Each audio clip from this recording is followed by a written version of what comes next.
reason. Some experts. I call the honourable member Paul Goldsmith. Oh, thank you, Mr. Chair. Very pleased to be taking this call. And I understand we are focusing on part one of this bill, and that relates to the annual rates of income tax, not part two, which has been discussed.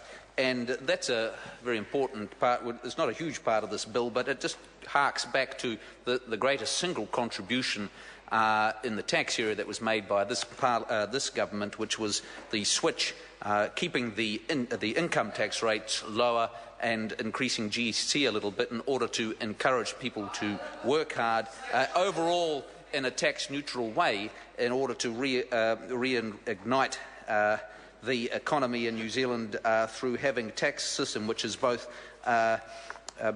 that's not hiking tax rates but ensuring that existing tax bases are applied fairly, because ultimately building a more competitive and productive economy is one of National's key priorities, and we're only going to lift our economic performance. Only by lifting our economic performance can we create the jobs, and boost incomes and improve the living standards and provide the world-class public services that Kiwi families need. And this bill, Part 1, is the latest piece of tax legislation aimed at making the tax system fairer and simpler and strengthening the economy.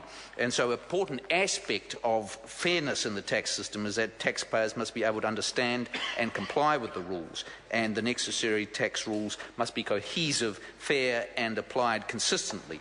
And this Part 1 of this legislation here is about the annual rates of income tax for 2013, and it's only through the prudent management of the economy and government spending by this government is getting us back to surplus in this year, which many people couldn't believe that this government would achieve.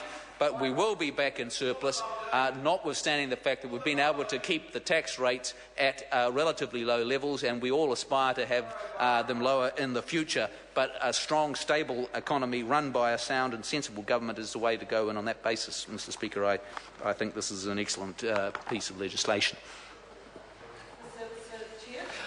I call the honourable member